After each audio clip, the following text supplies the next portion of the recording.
1 2 1 2 1 2. Check 'em dice. What's up, y'all? Jonathan Weisman, JWeisMarketing.com, and today I have an amazing guest. It's one of my favorite guests ever. Been trying to get her on the show for a while now.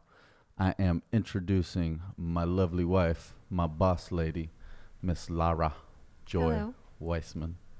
What's up, babe? A lot. There's always a lot. We recording, brother? We good? All right, I just want to make sure we're live. Hello, how are you? Good.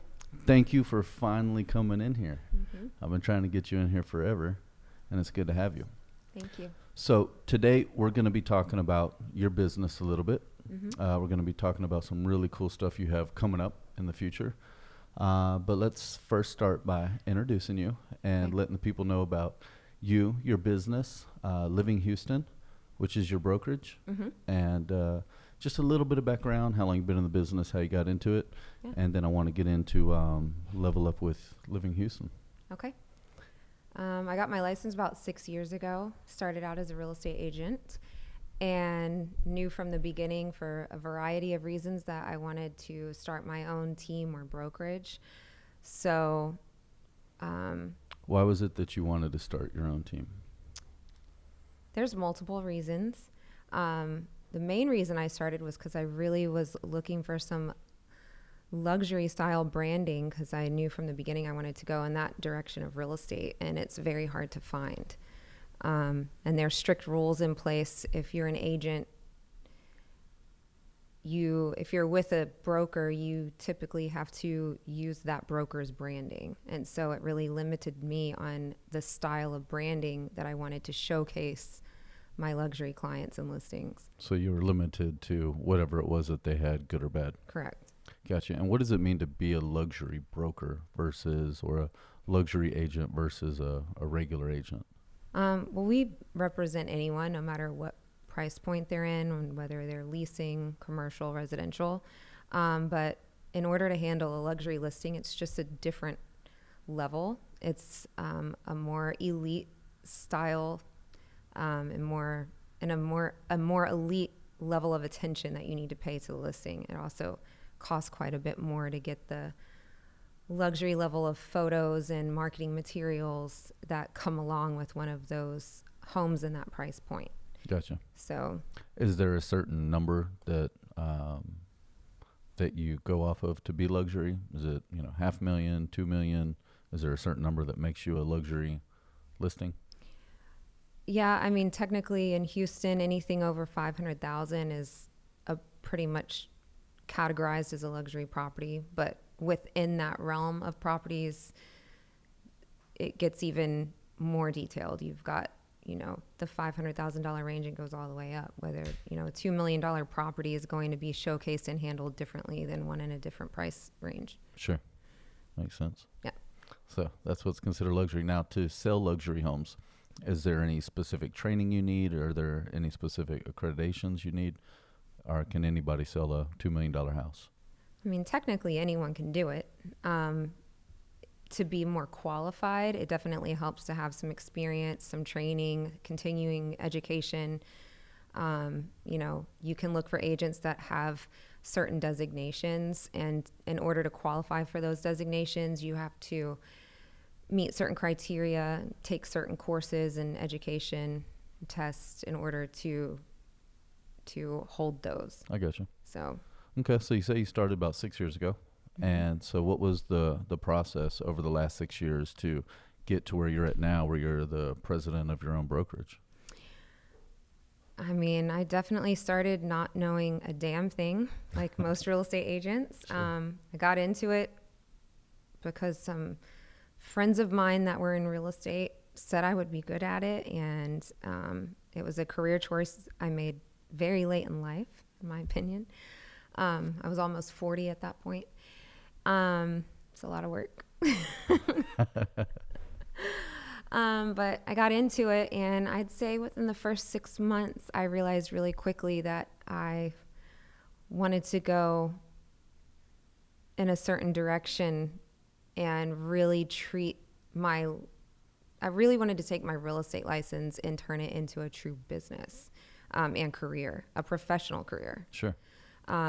There's a lot of part-time agents out there that only do 1, 2, 3 transactions a year.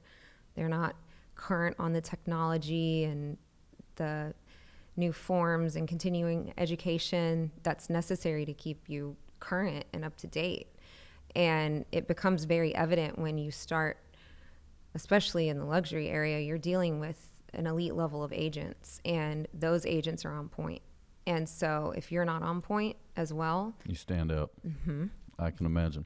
Yeah. Well, and I would think a lot of people, you know, and I hear everybody wants to be a realtor at some point. Not everybody, but a lot of people.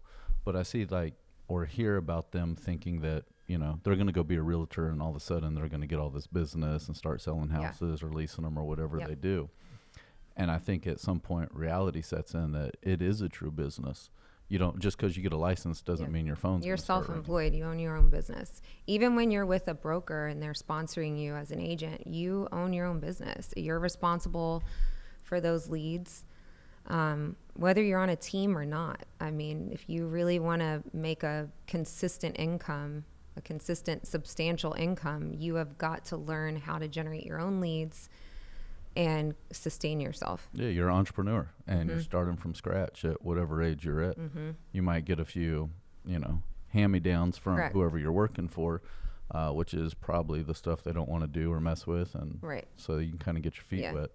But it's kind of a catch-22, because when you're a new agent, the only leads anyone's going to pass off to you are leads they don't want to deal with, and they don't want to deal with them for a reason. It's because it's clients or customers that have bad credit, or they don't have sufficient income to get financed. And so on top of being a new agent and not really knowing what you're doing, you're also dealing with, you're coming in dealing with the headaches of somebody that you're boss or. And then on top of that, a lot of times there aren't brokers or mentors readily available that are going to sit with you and teach you every little tiny nuance and intricacy of how to navigate through all of those different clients and different situations. And so it's very difficult at the beginning. You have to be very tenacious. You have to be able to be willing to hustle. And if you have a bad hour or a bad day or a bad month, it doesn't mean you quit. And I went through that, and I was very blessed to be able to have family and support that helped navigate me through that and supported me through it. And I naturally love to lead and teach. And so to combine those, I wanted to start my own brokerage or team, so to speak. That was my initial goal, to where I could pay that forward and then also build a business for myself. Cool. And how long has it been since you started your own brokerage? I had the vision and the marketing and the wherewithal and to go into it, but we officially got our certificate last summer, and then technically officially launched this April. So we're up and running, and we're going to be moving forward with a lot of exciting stuff in the next few months. Real cool. Tell me a little bit about some of the additional education that you've gotten. You went through a program a year or two ago that you were in for a while. Is that the Texas Realtors? What was the program you're in? I don't even know what it is called. I'm proud of you for remembering. In the real estate world, in Houston, it's the short term is TRLP. It stands for Texas Leadership Realtor Program, and you apply for it, and it's pretty much a year-long program where you have to commit to dates. It's a long series of intense classes where they really put you through training, and you build a project together with your team that helps a charity or a nonprofit in Houston, and you work together to raise funds for that. At the same time, you're earning designations and getting a higher level of training that other agents don't have access to, that haven't been accepted into the program. So it's a great program, and if anyone has a calling for that, they should look at applying for it. How many people typically apply versus how many get accepted? I don't know the exact numbers. It's a Texas program. So Okay. in all of the main cities, or a lot of the main cities in Texas, they've got this program. And it's really cool because about 2/3 of the way through the program, all of the agents from all the different cities that have been accepted into the program for that year, they all congregate at the Capitol in Austin. And you get to see all of the agents from Austin that are participating in Dallas and in different cities around Texas, and you see just everybody. And it's cool because you're all there together, and you know that all of you have the same drive to become leaders and go that direction in the industry. I've heard a lot of stories when you'd come home and tell me from these different events and traveling and stuff. From your perspective, what was one of the funniest things that happened or that kind of went down from just being there? Well, my class in general was just a lot of class clowns. I mean, everybody had a lot of fun together. I know everybody had like a made up name or a fun name. At the beginning, because you're in a group of 30 plus people and you've got to remember all these names. So you make up nicknames for each other. And that it helps you remember names. Yeah. What was your nickname? Lucky Laura. Yeah. That's really cool. Yeah. So what was one of the best things you took away from that experience for a year? Oh my goodness. Like I couldn't even count.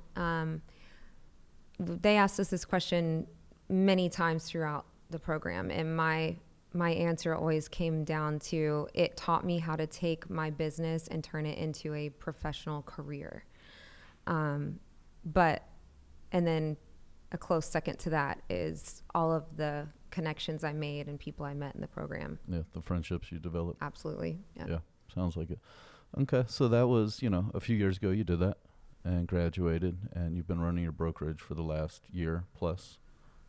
Yeah. Roughly, about a year. Yeah, less than a year. And you developed the brokerage just because you weren't able to find a luxury brokerage with the branding that you'd want out there. Yeah. So if you couldn't find what you were looking for, you said, I need to create it. I'll go and create my own. Yeah. And a lot of it is the systems and processes, all the tedious work that it takes to make sure that you're proactive with your clients, with their transactions and the listings. You've got to have some systems in place to track the progress. And if your goal is to expand and hire an assistant, a buyer's agent, and even build a small team, you have got to have a centralized area for all of you to keep track of all of the work going on in the company. Mm-hmm. And so I've spent a lot of time, that's where I've been hiding out for everybody that's asking me, where are you? I've been in the trenches, building that, taking my own experience and stuff I've developed over the past few years, and compiling all of it in an organized way so that I can scale the business to where I can bring in a buyer's agent or an additional assistant. By the way, I keep pointing to my new assistant over here. She's freaking fabulous. Hi, fabulous. She'll be on here next time, don't worry. But, when someone comes in the office, if you have to drop everything and train, it really slows you down. And if you're a busy agent, you don't have time to do that. Yeah. And it hurts when you have to do that. Well, a simple question will interrupt you and take your And mind. it'll take an hour to explain that one question. So my goal is to get my business where it's running efficiently so that I can bring in new agents and add people to my team. Yeah. And spend time one-on-one with them, teaching them and training them. And the back office can be running efficiently in the meantime, which equates to my clients being taken care of. Yeah. And you having a knowledgeable staff. I mean, I've seen you build it 12 to 15-hour days for the last year plus straight just on building your onboarding processes, your standard operating procedures, your checklists, your how-tos. You've been building the infrastructure for over 12 months. Oh, absolutely. And really even been before building then. it for years. Yeah. I started putting together my own listing presentation almost 4 years ago. Yeah.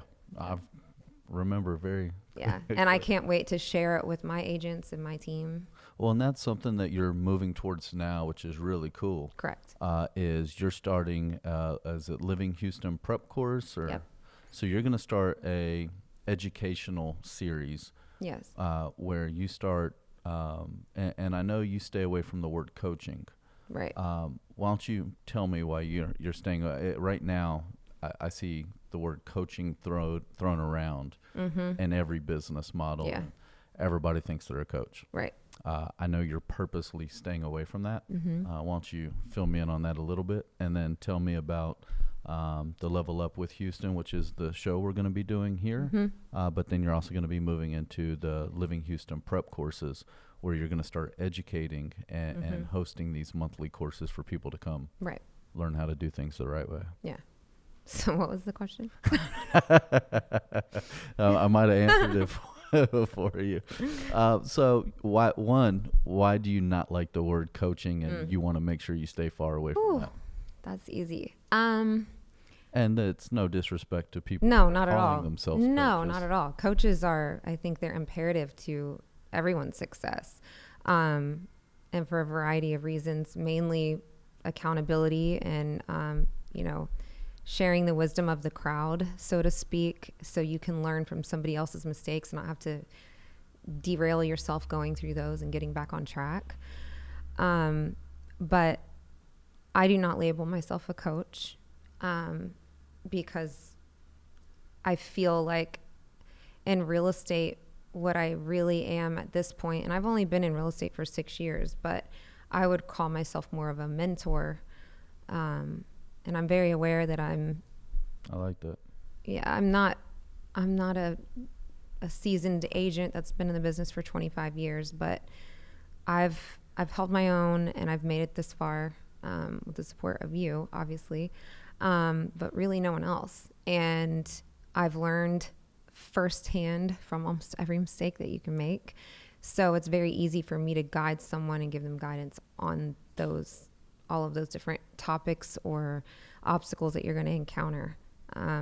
So I don't like to say I'm a coach because I'm not trying to build a coaching program. I'm trying to build a program where I help educate agents on and give them fresh ideas.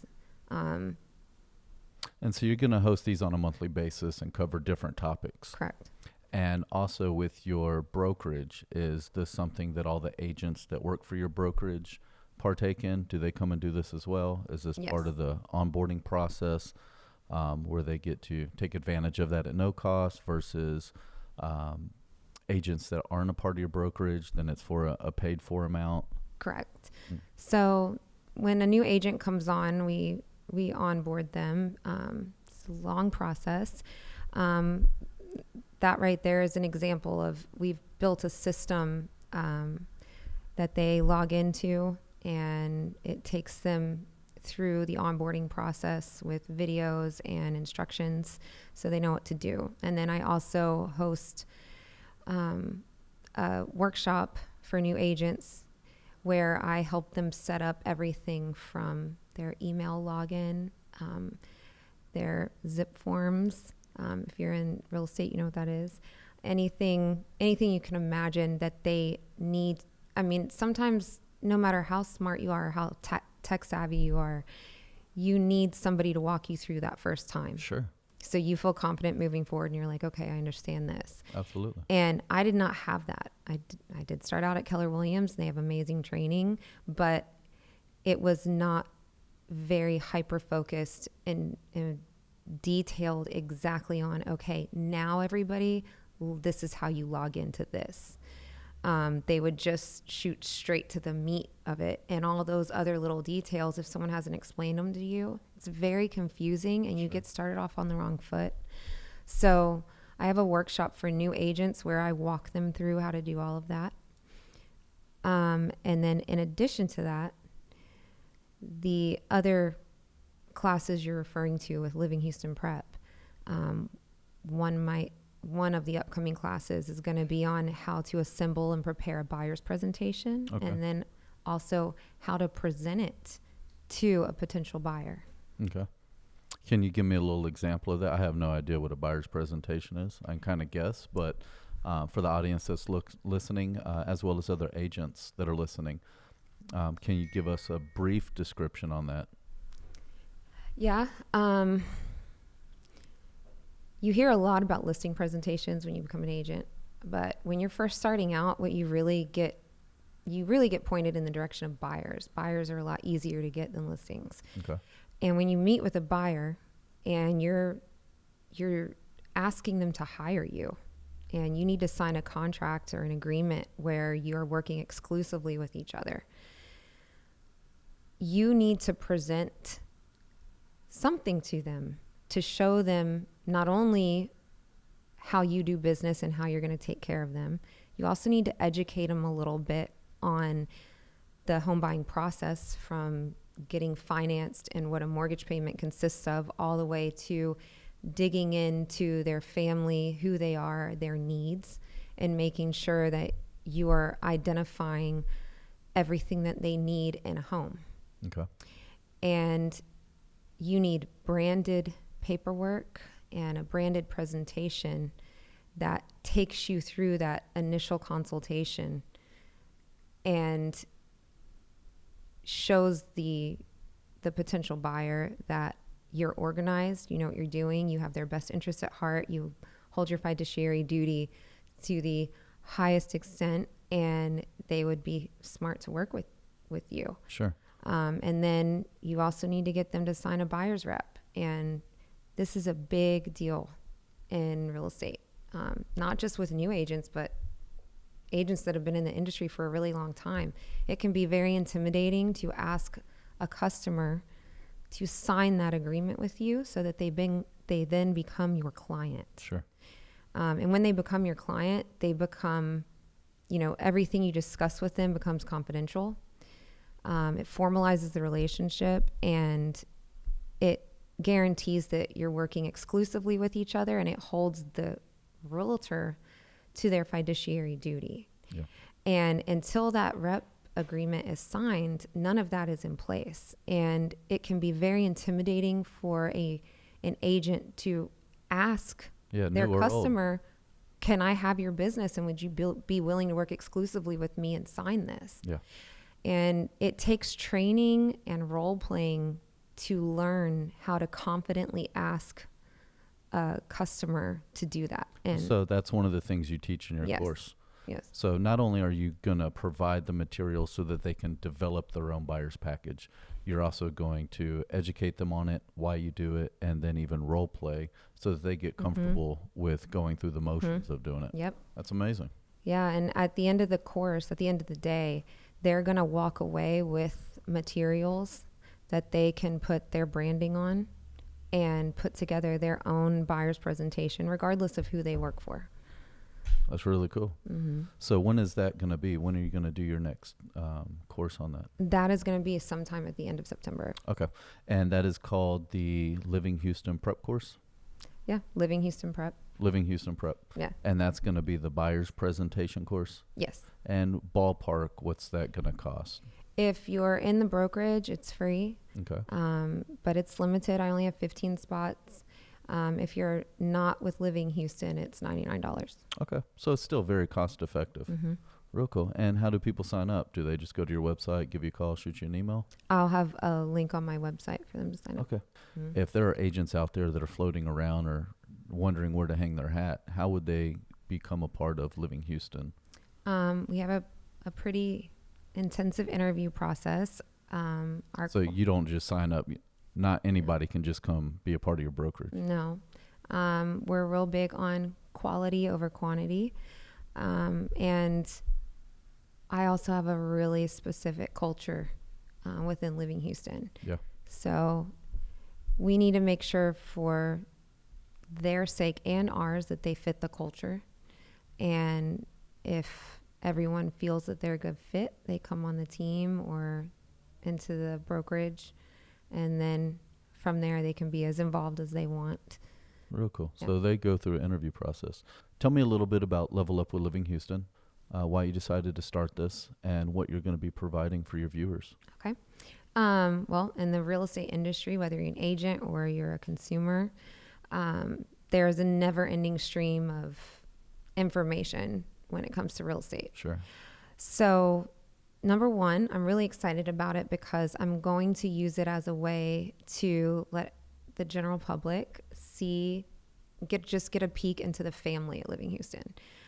Everybody that's a part of the team. I love it. Yeah. My sister runs a lot of my social media. She gets on my ass about staying on my Instagram. So I do that, but she's in charge of a ton of different accounts and Facebook groups. She's amazing. That's going to be Melissa Miles. Y'all keep your eye out for her. She's absolutely amazing. Yeah.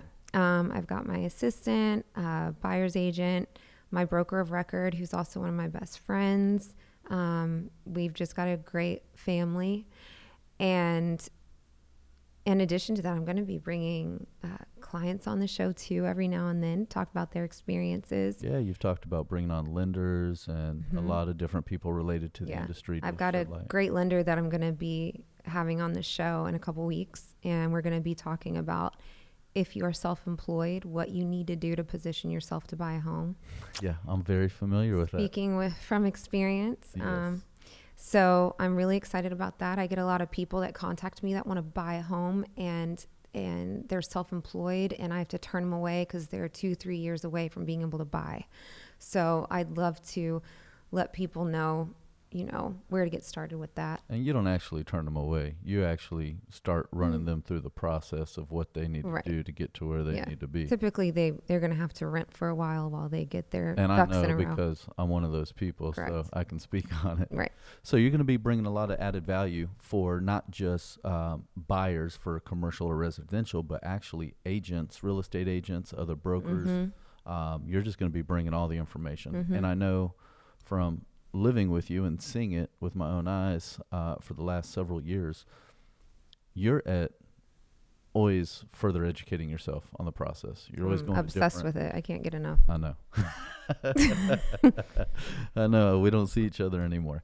But you're going to be bringing that knowledge to your viewers and sharing that with them so that, you're the one going through all the bullshit and or amazing things that come from let me go ahead and rephrase that. So you're the one going through all these educational processes, and you're going to bring that information to the end user, to your viewers. Absolutely. I love it. Yeah. That's what being a leader is. You've got to go out and educate yourself, and then you share your experiences and your education with everyone else to help them be better. Real cool. Well, thank you for finally getting on the show. Yep. I know you've been building and waiting till it was the right moment before you wanted to put anything out there. Yep. You've been building and building and building for years. You're building something absolutely amazing. I'm so proud of you. You're going to make me cry. Stop. Well, I'm proud of you, babe. Thank you. And now I'm so excited for you to see it blow up and blossom. And it's not just about blowing up and getting to the top. It's about helping other people. Like, I know why your heart's in it, and I know your why. Your why is financials is at the very, very bottom of your list of your whys. And that's what's so, my why is to give opportunity to others. That's my why, which is absolutely amazing. I love it. So I'm excited, glad to launch this, and now it's time to level up with Living Houston. Yeah, I love it. All right, baby. Well, thanks for coming on the show. I want to thank y'all for tuning in. This is Level Up with Living Houston. My lovely wife, Laura Weisman. She'll be on the show on a regular basis. Y'all make sure y'all subscribe, tune in, and we'll look forward to seeing you on the next one. Take care, guys.